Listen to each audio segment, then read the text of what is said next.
Awesome. So like Paul said, my name is Clayton, and I originally came from Illinois on a medium-sized family farm where I grew up growing corn and soybeans with my father and his father too. And I could always remember walking through our soybean fields with my grandpa. And shovel in hand, little 6-year-old Clayton couldn't wait to dig into those roots and see what Grandpa was going to teach him today. And we'd walk a couple of rows in, and Grandpa would say, all right, now you got to put your back into it. And we'd start digging down, and we'd pull some roots up.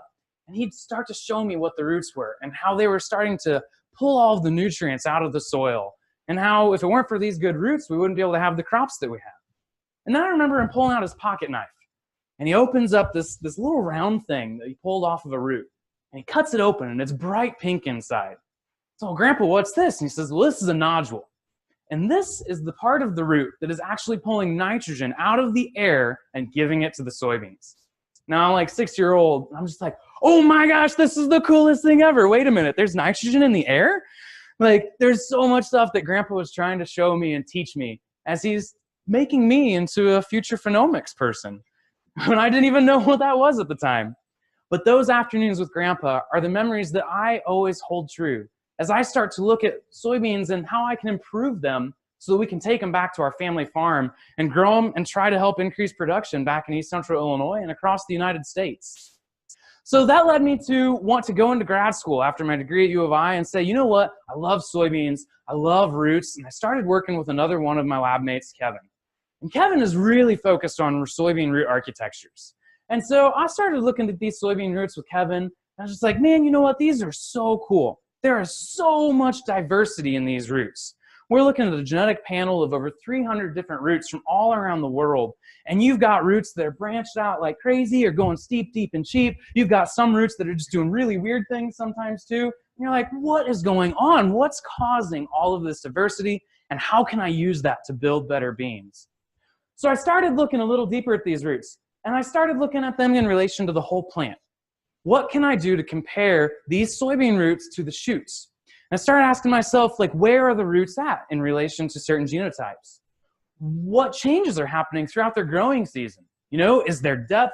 How many roots are there? What's the orientation of them? What size? Which roots?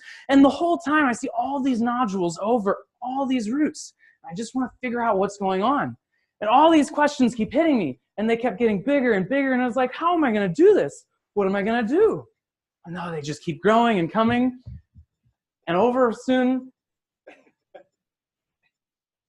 all these questions just keep coming, and they just keep coming. And finally, I said to myself, I have to find a way to figure out how many nodules there actually are. So I have a question for y'all. Go ahead and take a quick look at this root, all right? Study it, examine it, check it out, all right? So the nodules, for those of you who might not have a plant background, are these little round things, the white, bright looking parts that are all over the roots there. Right? That's what's actually fixing the nitrogen, and the plant is giving it sugars back in return, this beautiful symbiotic relationship. I have a question. How many nodules can you see on that root? Okay? How many nodules do you think there are? I'll even help you out, give you some options here. You have to look at it. So, how many of you think there's A? All right, raise your hand if you think there's A. There's 96 nodules. I got a few takers, all right? How many of you think there's 217? 217? Any takers? All right. Can I hear 3, or can I hear 188? Can I hear 188? All right, more of you going for C. How about D, 471? Ooh, getting a little high. A few of you. Oh, got some that are taken there. How about E, 394? All right, I got some takers on the 394s. So this is what just blew my mind, all right? I could take the exact same root image, and I wanted to start quantifying where these nodules are at, how many there were. So I started counting them. I'd like to think I'm pretty good at counting nodules, all right? I've looked at a lot of soybean roots. And, you know, I can get down to within about 2% variation between soybean roots when I look at the same root over and over again. The problem is that, you know, I'm looking at several thousand soybean images, and there's only one of me, and my fiance likes some time too. She hates it when I sit at home and just look at soybean roots all night long. And so I started using some undergrads in our lab to help look at these soybean roots. How many of y'all can count these roots? So I would use the same undergrad, all right? That same undergrad would have 13% variation between a different undergrad when they would look at the same root. Oh, golly gee, that's a pretty significant error. So then I was like, all right, so maybe I'll give the same root back to the same undergrad. So the next day, I gave it back to him, 22% difference from counting one root to the next. The exact same root, the same kid, 22% difference. Cheese and rice, how am I going to be able to get good data from that? I don't think I can. So here's what I figured out. You know what? I have to find a way to accurately count these roots every time so that I can see that there's actually 217 nodules there, for those of you who guessed B. All right? So those of you who got B, proud of you. All right? Maybe you could take a good look and match up with some of my undergrads on your variation there. All right? But I said, you know, I've got to find a better way to where we can integrate technologies and tools so we can count these nodules, and not only that, so we can see where they're actually at on the roots. In all of the literature that I've been looking at, a lot of researchers, even when they did Shovelomics and they were looking at nodulation, they would give it on a scale, anywhere from 1 to 10, all right? So 1, you know, there's no nodules, or 10, there's maybe 150 plus nodules. You know, if you give it a 7, cool, so there's 180 to 200 nodules. All right, so you're ballparking it. But that doesn't tell me anything about where the nodules are at on the roots. Some other studies, they would only even look at the nodules on the taproot, the center part of the root where all the laterals grow out of. They just ignored where the nodules were on the rest of the secondary roots.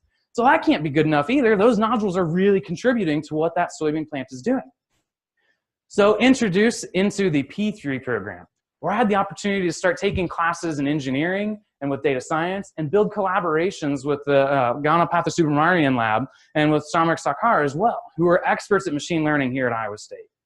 And I was able to work with some of their awesome students, and we were able to start putting together some tools and some machine learning so I can actually start investigating what these roots are looking like underground.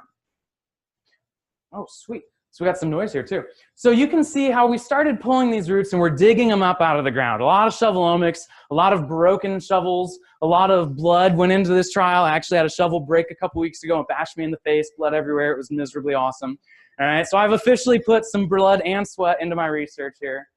But we would bring them back and we'd image these. And together with Kaushik Nagar-Subramanian and then with Trong Tran, we would start to build algorithms and utilize these P3 classes where they're learning about plant breeding and I'm learning about engineering and integrating them together so we can find biological solutions to these engineering challenges. So we started investigating deeper, all right? You know, this shouldn't be too hard. We just take a picture of a root, we circle all the nodules, run it through machine learning, it's gonna be easy peasy, right? Oh, cheese and rice, I was so wrong. I've learned a lot about machine learning and how intricate it is to look at it. When you start looking at the roots, you start to see the occlusions of the roots going on top of each other, all the nodules that might butt right up next to each other. You even have a lot of nodules that vary huge and dramatic in size. And then there's also this challenge of soybean cyst nematode, which can look like a baby initiating nodule sometimes. So trying to teach these algorithms and train them so that we didn't overfit our model, but yet could give it enough specificity so that it could actually count and identify all of these nodules. And that led to the creation of SNAP, the Soybean Nodule Acquisition Program, a machine learning algorithm based off of faster RCNN that allows us to take a 2D image of our soybeans and just like that, build a heat map of where our nodules are at and start to quantify how many there are. But all of this going back to being able to look into how I can find traits, how I can find optimized solutions so we can begin breeding below ground. For millennia, people have been breeding above ground, looking at shoots, looking at yield, looking at things they can easily see. Nobody wants to bust their face open with broken shovels all summer long. Nobody wants to get out there and really dig roots up all the time. It takes a lot of time, it takes a lot of undergrads, and it's just a lot of work. But our goal is that we can start to build tools and things that make that work more rewarding, that we can quantify these traits and start to look at these root system architecture paired with the nodulation traits, hopefully working in the future with microbiome as in whole, to start to see what below ground traits we can acquire to build better beans. So as you can see here, when we take a picture of the soybean roots, we're able to start building bounding boxes around our nodules. And each one of those boxes is gonna have a specific number with it. And that's a confidence interval telling me exactly how confident the algorithm is that what it put a box around is actually a nodule. So let's break this down a little bit as to how this whole system is working. Now, originally I came in with a molecular background, I'm studying plant breeding right now. I didn't have a clue what Python even was. Like, I was like, you guys work in Python all day? Do you just have a bunch of snakes in your lab? So trying to figure out how these algorithms are working and putting them together was a whole new language to me. So through our integrated classes, started working with our engineers, and I want to try and explain how this is working kind of from my breeding perspective. So when I first take this picture and place it into the algorithm, it's going to patch it up. So it's going to put it into a ton of different chunks, and they're all going to be consistent sizes. That way, those sizes of 128 by 128 pixels are able to equally move through the algorithm. So once they start moving in there, the machine is going to go through what's called a confusion matrix. So using some matrixy math, if you think back to either high school or college algebra, doing all those matrix problems, the algorithm is going to start shifting each of those pictures over each other, back and forth, all around. And it's going to start creating regions of features. And it's going to start looking at, hey, what's popping out of these pictures when I start multiplying all of these values across each other from the matrix of this picture. And now if you and I were to look inside of the computer when it's doing that, it would just look like a bunch of spaghetti. It's just this conglomerate goo of random pixels. And you're like, what's going on here? But the computer is able to identify features as it starts building T boxes and piecing these parts together in order to make the algorithm what it is in terms of machine learning. So after it moves through these confusion matrices in the convolutional blocks, it's going to start piecing all of these ideas and these proposed regions together. So if you can see where I've got the region proposal here, when it looks through and it sees the features and says, hey, this looks like a nodule according to the way Clayton has told me that this is a nodule, I'm going to start stacking all of these what I think are nodules on top of each other.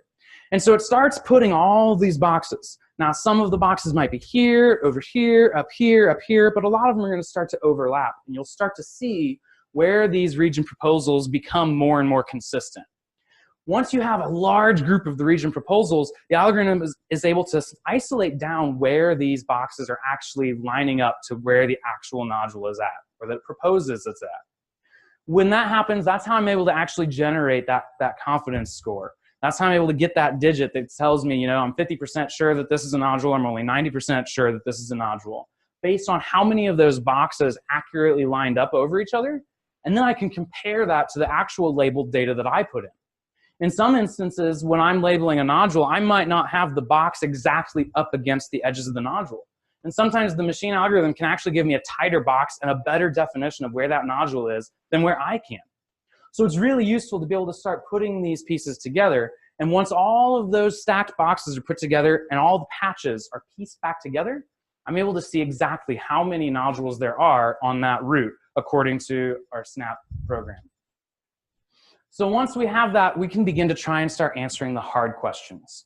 Now, these are soybean roots that I've dug up this summer, ranging anywhere from vegetative stage growth 1, where the soybeans are just starting to come out of the soil, all the way to R6, where I dug, and I even dug some R8, but the nodules start senescing at that point, so it's a little harder to get data off of them.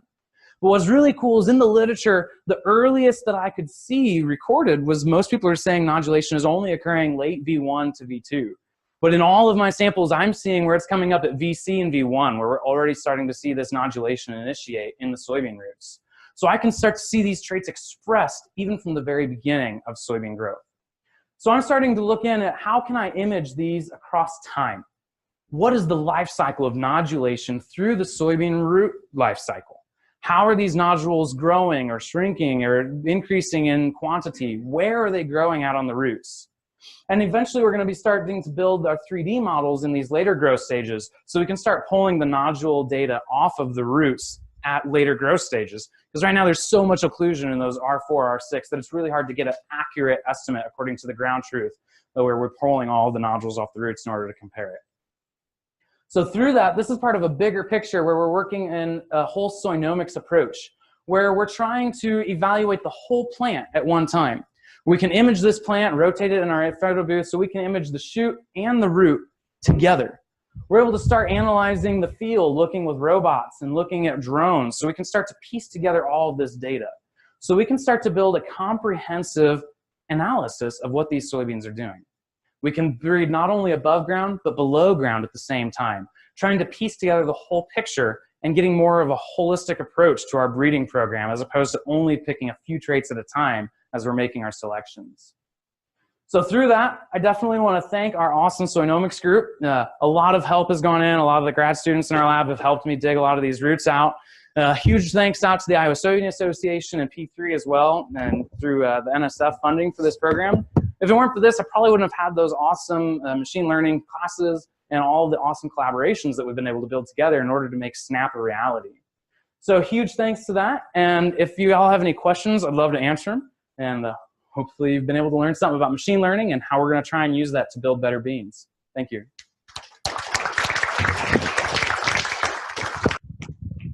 All right, any questions for Clayton? Our good friend Clayton. I'm just curious, 217 was the answer. So the machine told me it was 219. Yeah, so on that route.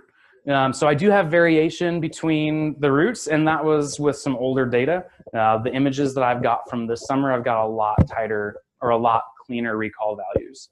So yeah, I'm okay with that kind of variation compared to the 22% that my undergrads gave me. So next step for you would be to have ground penetrating radar. Are you thinking about that? You know, I love to think and dream about that. The problem is that with ground penetrating radar, the fine scale of these routes, it just isn't feasible right now with the technology that we have. With not that cool. The best I've seen is people doing it with tree roots, so you can start to see a lot of those laterals where, I mean, you've got bigger diameters, so it's a lot easier to pick that up in the soil. And soil texture has huge variation throughout it too.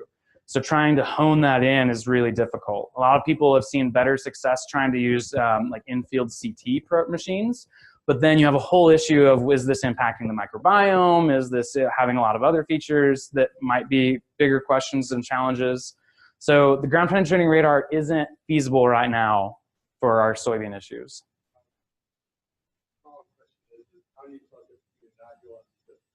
Yeah, so on that one, having the background in SCN, able to identify what the cysts are, they do have a different structure shape. But initially when we were training it, we didn't really focus on the SCN, so I didn't label it because I knew it wasn't a nodule.